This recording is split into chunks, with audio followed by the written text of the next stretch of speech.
दोस्तों, पिछली वीडियो में मैंने डिस्कस किया था कि एक्टिव कंपोनेंट क्या होते हैं, पैसिव कंपोनेंट क्या होते हैं। इन चीज़ों के बारे में हमने डिस्कस किया था, जिसमें हमने बताया था कि पैसिव कंपोनेंट्स ऐसे कंपोनेंट हैं जो किसी दिए हुए सिग्नल की पावर को नहीं बढ़ा सकते हैं और इनको ऑपरेट करने के लिए जो है किसी एक्सटर्नल पावर की नीड नहीं होती है। इनको इनेबल करने के लिए किसी भी पावर की नीड नहीं होती है। दूसरा मैंने बताया था पिछली वीडियो में कि एक्टिव कंपोनेंट क्या होते हैं। Active components are those components which are able to amplify the power of the input signal or process the input signal. Process means मैंने बताया था कि they can either amplify the input signal और they can modify the input signal. तो ये चीज़ें हमने आपको बताया था। उसी में जो पैसिव कंपोनेंट था, उस पैसिव कंपोनेंट का जो पहला टाइप है दैट इज़ द रजिस्टर। तो इस रजिस्टर के बारे में हमने बताया था कि रजिस्टर क्या होते हैं। हमने उसमें बताया था कि resistors are the electronic components which opposes the flow of current. ठीक है, हमने बताया था कि रजिस्टर क्या होते हैं। रजिस्टर ऐसे कंपोनेंट्स हैं जो धारा के मार्ग में अवरोध उत्पन्न करते हैं, जैसे लकड़ी हुआ, प्लास्टिक हुआ, माइका हुआ, ETC, like the wood, plastic, mica, ETC। तो अगर इन रजिस्टर्स की बात करें तो हम कह सकते हैं resistors are basically of two types.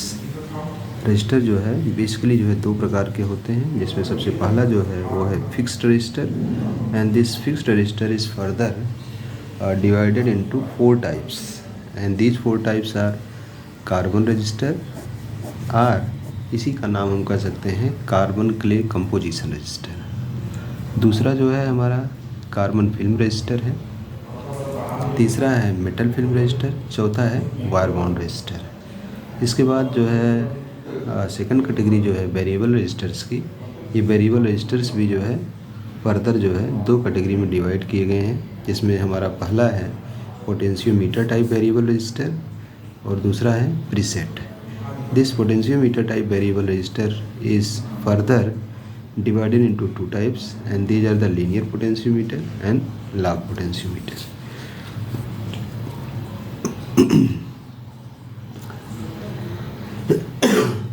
Sorry. तो इसमें सबसे पहला हम बात करते हैं, जो सबसे पहला रजिस्टर है फिक्स रजिस्टर। फिक्स रजिस्टर के टाइप की बात करते हैं तो जो फिक्स रजिस्टर है उसमें सबसे पहला जो है ये है कार्बन रजिस्टर, या इसी का दूसरा नाम हो सकता है कार्बन क्ले कंपोजिशन रजिस्टर। तो देखिए दोस्तों, ये जो है this is the figure of carbon clay composition register. ये बनता कैसे है? इसे अगर बनाने की प्रोसेस की बात करें तो एक ग्लास की राड है, यहाँ पे देखिए दिख रहा होगा ग्लास ट्यूब। ये ग्लास की राड है। इस ग्लास की राड पर कार्बन और क्ले, कार्बन और मिट्टी का मिश्रण होता है, उसकी कोटिंग कर दिया जाता है।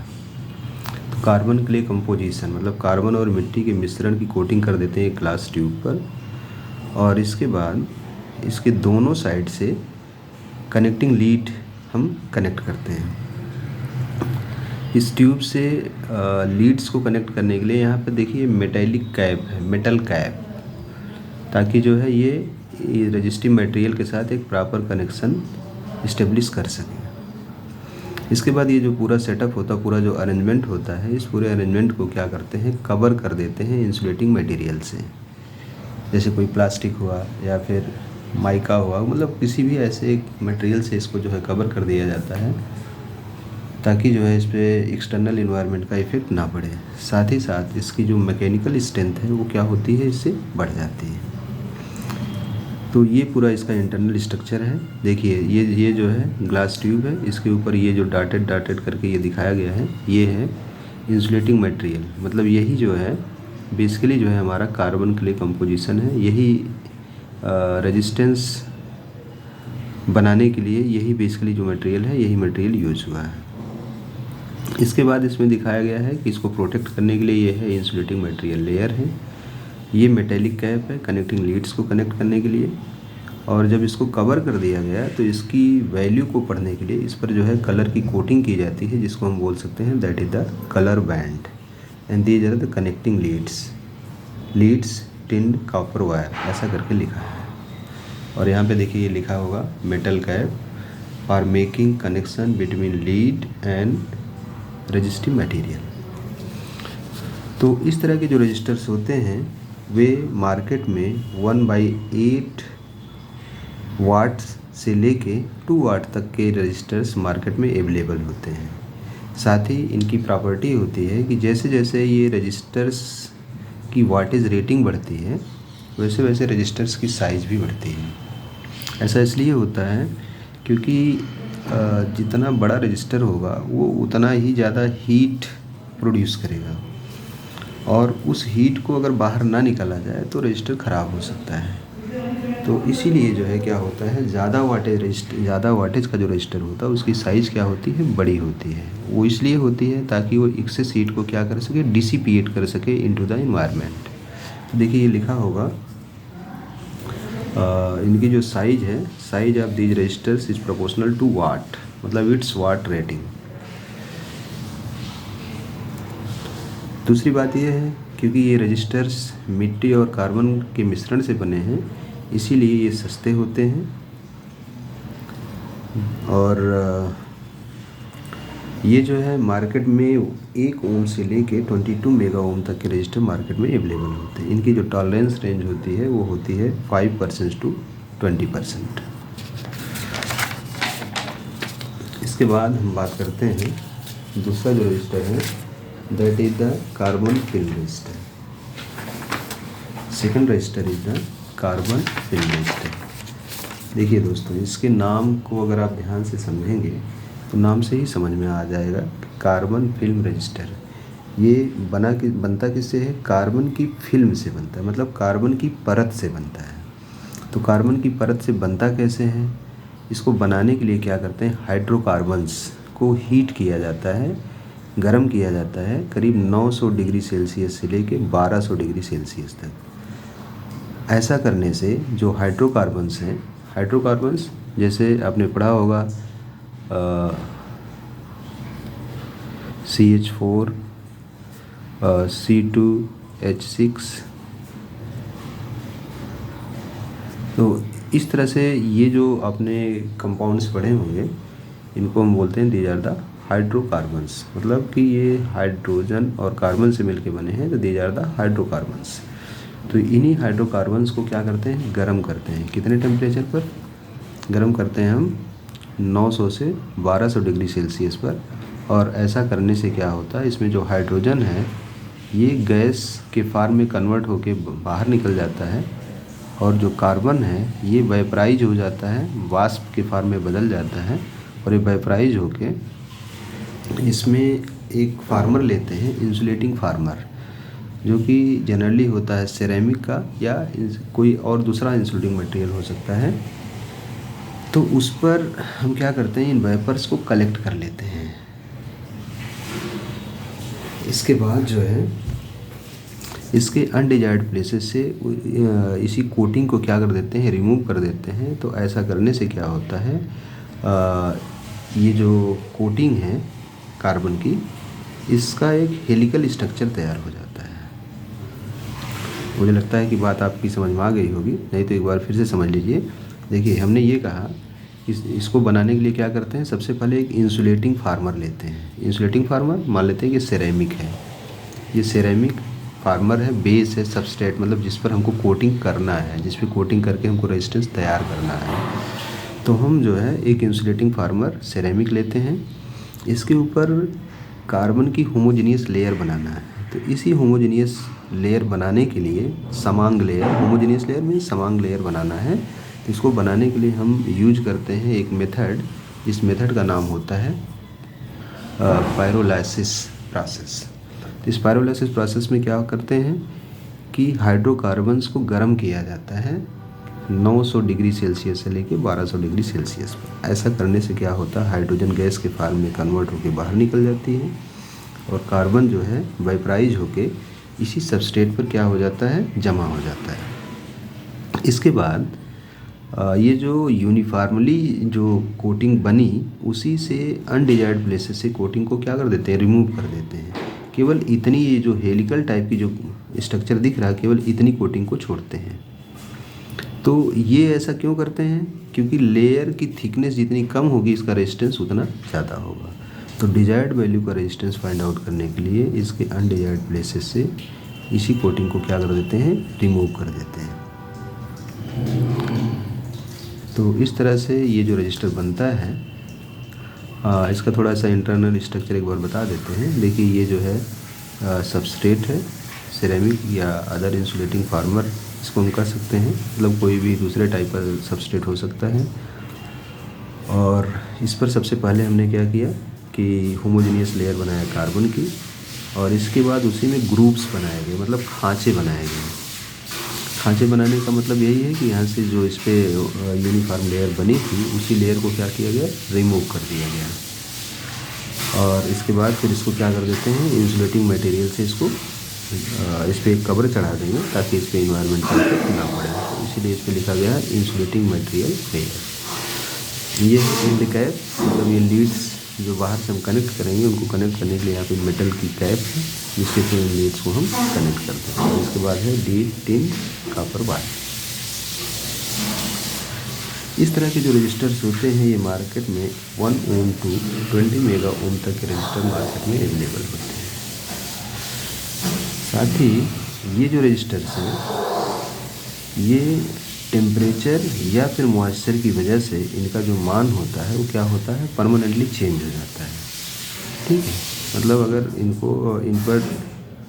इनको बहुत ज़्यादा गर्म किया जाए या फिर ये अगर मॉइस्चर एब्जॉर्ब कर लें तो इनका जो टेम्परेचर है वो क्या होता है, इनकी जो वैल्यू है वो क्या होती है, परमानेंटली चेंज हो जाती है। मतलब जितने ओम का रजिस्टर रहा होगा उससे ये शिफ्ट होके किसी दूसरी वैल्यू का रजिस्टर बन जाएगा। इनकी जो टेम्परेचर बियरिंग कैपेसिटी होती है वो होती है 70 डिग्री सेल्सियस। इसके बाद जो तीसरा रजिस्टर है, तीसरे रजिस्टर को हम कह सकते हैं that is the metal film register. तो ये मेटल फिल्म रजिस्टर भी सेम टू सेम उसकी जो बनाने की जो विधि होगी वो यही होगी, लेकिन इसमें हाइड्रोकार्बन को गर्म ना करके हम इसमें किसी इंसुलेटिंग मेटल को गर्म करते हैं। मेटल को गर्म करके उसको वेपराइज करते हैं और उसके वेपर को किसी एक सबस्ट्रेट पर क्या करते हैं, कलेक्ट करते हैं। और कलेक्ट करने के बाद अनडिजायर्ड प्लेसेस से उस कोटिंग को क्या करते हैं, रिमूव करते हैं। और इस तरह से जो कोटिंग है वो कोटिंग हेलिकल फॉर्म में कन्वर्ट हो जाती है इस तरह से। तो इसके लिए जो मेटल्स हम यूज करते हैं वो मेटल्स हमारी होती हैं, देखिए इसमें लिखा है टिन ऑक्साइड, प्लेटिनम, निकिल या क्रोमियम हो सकता है। इनकी जो टेम्परेचर बियरिंग कैपेसिटी होती है ये जो कार्बन फिल्म रजिस्टर है इससे ज़्यादा होती है। तो ये होती है अप्रॉक्स 100 डिग्री सेल्सियस। इसके बाद जो चौथा रजिस्टर है, इस रजिस्टर का नाम है वायर वाउंड रजिस्टर। अगर इसके नाम को ध्यान से आप देखेंगे तो पूरी बात समझ में आ जाती है। मतलब this is a register which is made by wounding the wires. मतलब एक ऐसा रजिस्टर है जिसको बनाने के लिए वायर को वाउंड करके बनाया गया, मतलब वायर को लपेट करके बनाया गया है। तो इसमें करते क्या हैं, इसमें एक सबस्ट्रेट लेते हैं, जैसे पोर्सलिन, सिरेमिक, ऐसा कोई एक इंसुलेटिंग फार्मल लेते हैं सबस्ट्रेट बेस, और उसी के ऊपर हम क्या करते हैं, वायर्स को इस तरह से लपेट देते हैं। तो जब वायर्स को लपेट देते हैं और वायर के दोनों किनारों पर ये कनेक्टिंग लीड्स निकाल देते हैं। ये दोनों क्या है, these are the connecting leads. ये कनेक्टिंग लीड्स निकाल देते हैं और इसके बाद इसके ऊपर ग्लास पाउडर की कोटिंग कर दिया जाता है। ग्लास पाउडर की जो कोटिंग होती है वो इसलिए किया जाता है जिससे जब ये ऑपरेट हो रहा होगा तो ये गर्म होगा, तो उस एक्सेस हीट को डिसिपिएट करने के लिए ग्लास पाउडर का यूज किया जाता है। साथ ही साथ ये जो ग्लास पाउडर की कोटिंग होती है उसके करने का एक उद्देश्य भी होता है, वो इन वाइंडिंग्स को मैकेनिकल स्ट्रेंथ प्रोवाइड करता है, इनको मजबूती प्रदान करता है। तो मजबूती प्रदान करने के लिए इसके ऊपर फिर बाद में क्या करते हैं, ग्लास पाउडर की कोटिंग कर दिया जाएगा। और जब कोटिंग कर देंगे तो ये जो इस तरह का रजिस्टर है यही कुछ इस तरह का दिखेगा, ऐसा दिखेगा, मतलब इसमें वायर्स नहीं दिखेंगे। तो इसके लिए जो वायर हम बनाते हैं, वायर जो इसमें लगाया जाता है, वायर किस चीज़ का हो सकता है? ये हो सकता है नाइक्रोम का, यूरेका का, या फिर मैग्नीज का हो सकता है। तो नाइक्रोम का अगर कंपोजिशन देखा जाए तो ये नाइक्रोम जो है 80% of nickel plus 20% of chromium से बना होता है। इसी तरह से अगर यूरेका को देखते हैं तो हम कह सकते हैं यूरेका जो है 40% of nickel plus 60% of copper से बना होता है। मैग्नीज की बात करें तो 84% of copper plus 12% of magnesium and 4% of निकल से ये बना होता है। इनकी अगर रेटिंग की बात करें तो ये 0.1 ओम टू 100 किलो ओम तक के रजिस्टर्स जो है मार्केट में अवेलेबल होते हैं। इनकी जो वाटेज रेटिंग होती है वो होती है 200 वाट्स। प्रॉपर्टीज़ क्या है? ये रियलाइबल होते हैं, मतलब विश्वसनीय होते हैं, इनका मान बदलता नहीं है। And there is very less effect of noise. इन पर जो नॉइज़ का इफेक्ट होता है वो क्या होता है? बहुत ही कम होता है। इनका जो ड्रॉबैक है वो ये है कि ये साइज में बड़े होते हैं, मतलब large in size. Response is not good at high frequencies since there is a shunting effect at high frequencies.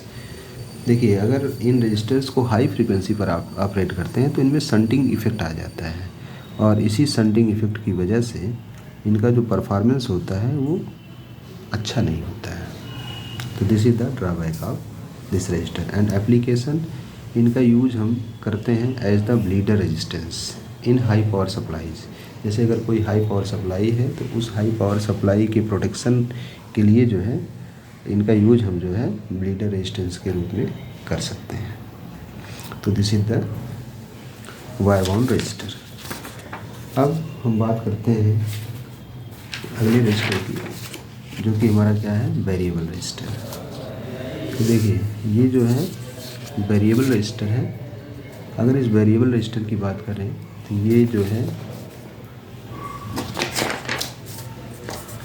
ये वेरिएबल रजिस्टर भी जो है अगर देखा जाए तो इसकी बनावट लगभग जो है वायर बाउंड रजिस्टर जैसी ही है। बस इसमें अंतर ये है कि इसमें एक मूवेबल स्लाइडर लगाया गया है, मतलब इसमें एक स्लाइडर लगाया गया जिसको वाइपर, स्लाइडर या मूवेबल पॉइंटर ऐसा कुछ हम कह सकते हैं।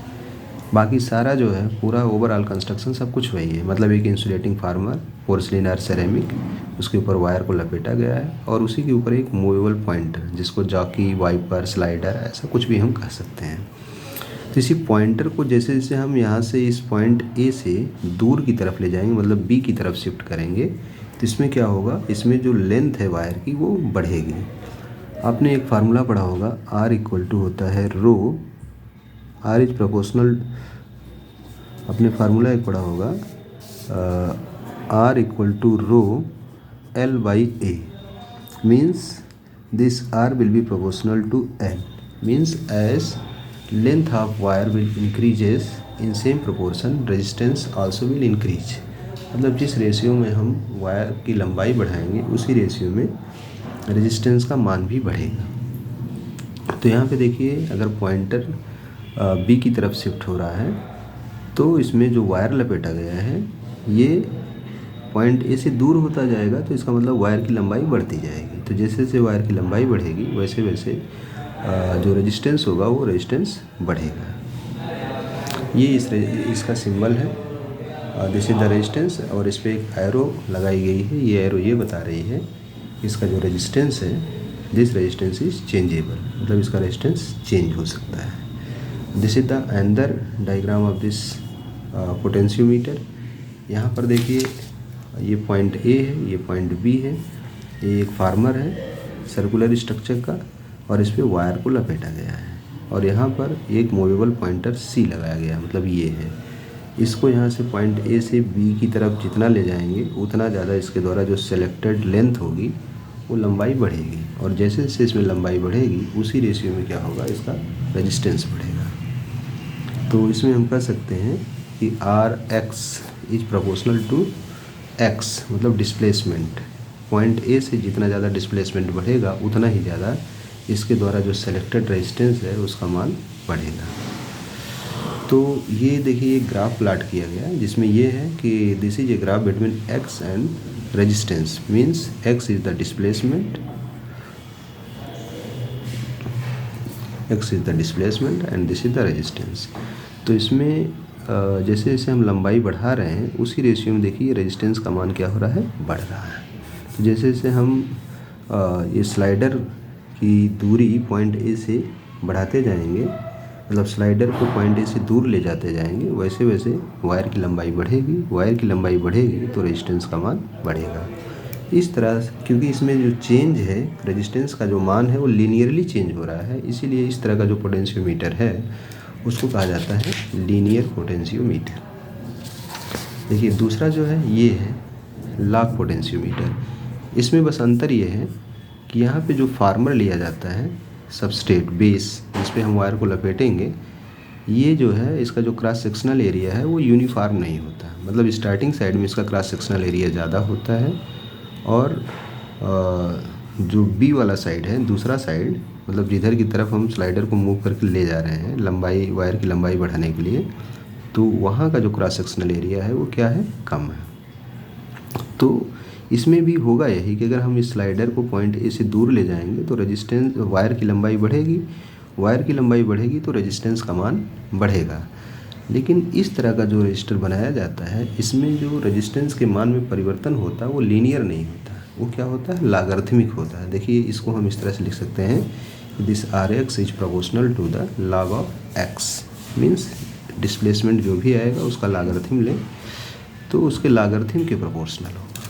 तो इसका हम ग्राफ कुछ इस तरह से प्लाट कर सकते हैं, here the this is the displacement in the form of log displacement and in this side we are representing resistance R. So this is the graph, logarithmic curve will be received, and this is the another diagram for this log potentiometer। देखिए इसमें क्या है कि जो ये इसका cross sectional area है ये यूनिफॉर्म नहीं है, स्टार्टिंग साइड में ज़्यादा है, दूसरे साइड में कम है, तो इस पे वायर लपेटा गया है। इसमें ये पॉइंट सी है, इस सी पर एक ये मूवेबल जॉकी है, इसको यहाँ से जैसे जैसे बी की तरफ ले जाएंगे वैसे वैसे वायर की लंबाई बढ़ेगी और इसी वायर की लंबाई के बढ़ने की वजह से इसका जो रेजिस्टेंस है वो क्या होगा, बढ़ेगा। इसके बाद जो दूसरे टाइप का वेरिएबल रजिस्टर है उसका नाम है प्रीसेट। देखिए इसके नाम को अगर आप ध्यान से देखें तो ये दो वर्ड से मिलकर बना है, pre and another is the set. Pre set मतलब its value will be set before use. देखिए ये होता क्या है, this preset is a variable resistor but when it is connected into the circuit it works like the fix resistor. जब किसी भी circuit में ये कनेक्ट होता है तो उस समय ये जो है फिक्स रजिस्टर की तरह से काम करता है। तो होता यही है कि जब किसी सर्किट में हमको इसको कनेक्ट करना होता है तो इसकी वैल्यू को किसी एक निश्चित मान पर हम सेट कर लेते हैं, सेट करके सर्किट में लगा देते हैं। क्योंकि ये सर्किट में अंदर लगा होता है तो अगर इसके मान में बाय द वे अगर हमको परिवर्तन करने की नीड होती है, बदलाव करने की ज़रूरत होती है, तो इस प्रीसेट को हम क्या करेंगे, सर्किट से बाहर निकालेंगे, इसके मान को बदलेंगे और फिर से दोबारा से इस सर्किट में इसको लगा देते हैं। तो क्योंकि इसको यूज करने से पहले इसके मान को किसी एक निश्चित मान पर सेट करना पड़ रहा है, इसीलिए इस रजिस्टर को हम कह सकते हैं this is the pre set, मतलब सेट बिफोर यूज। तो रजिस्टर है क्या, ये है वेरिएबल, लेकिन जब तक सर्किट में लगा होगा तब तक काम करेगा एज द फिक्स रजिस्टर। है ये वेरिएबल रजिस्टर, लेकिन जब तक सर्किट में लगा होगा तब तक ये काम करेगा as the fix resistor. This is the symbol of this preset. देखिए ये जो लाइन है ये शो कर रही है कि ये रजिस्टर तो वेरिएबल है, लेकिन ये जो यहाँ पे एक दूसरी लाइन है ये बता रही है कि रजिस्टर वेरिएबल होते हुए भी किसी एक निश्चित मान पर फिक्स किया गया है। तो थैंक यू। अगर वीडियो आपको इन्फॉर्मेटिव लगी हो तो अपने दोस्तों के पास शेयर करें, चैनल को सब्सक्राइब करें और वीडियो को लाइक करें। Thank you.